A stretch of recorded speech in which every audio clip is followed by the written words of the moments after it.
سے میں گزارش کر رہا ہوں رضوان عظیم صاحب سے، تشریف لائیے رضوان عظیم صاحب۔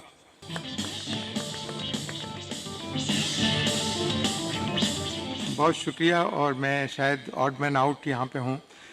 بیسیکلی آرکیٹیکٹ ہوں اور اس کے بعد ہسٹری کا کچھ میں اسٹوڈنٹ رہا ہوں، ماسٹرز وغیرہ کیا۔ تو میں آپ لوگوں سے ایک بات شیئر کرنا چاہتا ہوں۔ اس سے پہلے کوئی 3-4 سال پہلے بھی میں نے یہ بات کی تھی کہ جب ظلم کی انتہا ہو جائے اور لوگوں کی بات نہ سنی جائے تو قدرت کا قانون حرکت میں آتا ہے، اور قدرت کا قانون اس حوالے سے آتا ہے کہ مختلف سویلائزیشنز کو آپ دیکھیے تو وہ کس طریقے سے اوپر کو گئیں اور پھر کیسے ان کا زوال ہوا اور اس کی جگہ کچھ اور لوگوں نے ان کی جگہ لے لی۔ تو میری تھیوری جو ہے، ہو سکتا ہے آپ کی سمجھ میں تھوڑا سا مشکل ہے، بات یہ اینتھروپولوجی کی بات ہے اور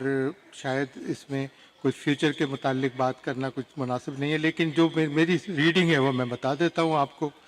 کہ یہ جو انڈس ویلی سویلائزیشن جو ہم جس کو کہتے ہیں، جو western part of the subcontinent, اس میں یہ 7واں دور ہے ایک کلچرل انویژن کا۔ پہلا دور جو تھا وہ یہاں کے لوگ بڑے آرام سے رہ رہے تھے، اور وہ تہذیب جو تھی وہ دراویڈین کی تھی یا یہاں کے انڈیجنس لوگوں کی تھی،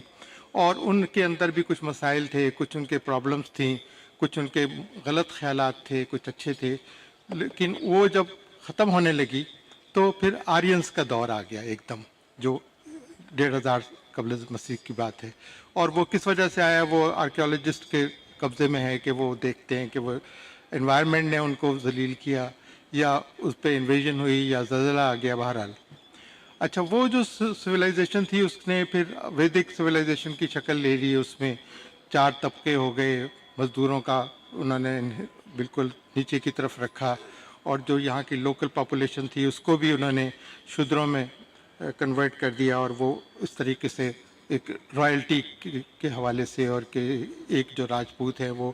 حکومت کرنے کے لیے بنے ہیں، برہمن جو ہیں وہ ان کو سپورٹ کریں گے اور اپنے مزے سے رہیں گے، ریلیجس پوائنٹ آف ویو سے ان کی ایک حیثیت ہوگی۔ یہ دوسرا دور تھا۔ تیسرے دور میں جب آئے تو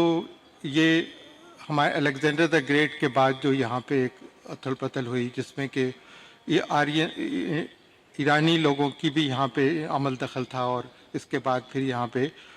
گریکس نے اس کو انویژن کے بعد بدھسٹ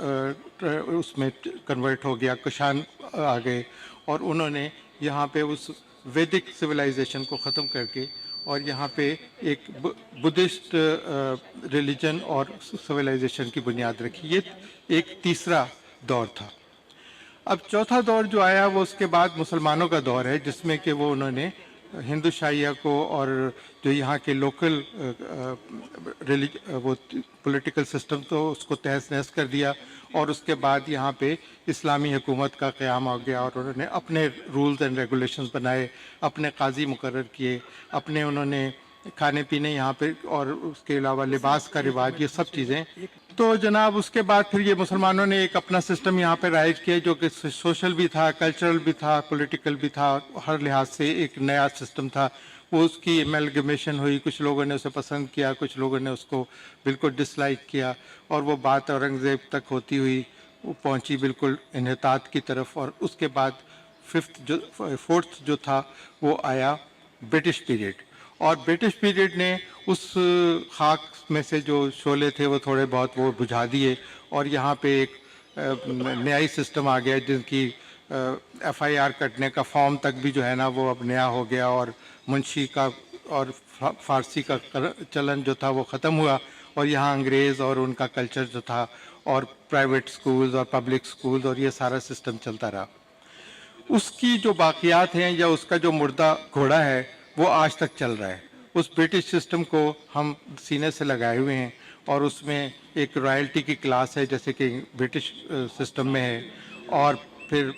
پارلیمنٹ کا نظام ہے جو کہ بالکل فرسودہ ہو چکا ہے، جس کا کہ کوئی ہماری امنگوں سے اور ہماری ضرورتوں سے کوئی اس کا لینا دینا نہیں ہے۔ اب جب ہم یہاں پہ ٹھہرے ہوئے ہیں اور یہاں پہ ہمیں سمجھ میں نہیں آ رہا کہ ہمیں کیا کرنا ہے، کیا اس پرانے سسٹم کو ہی دھکا دے کے چلائے رکھنا ہے، یا کوئی اور اب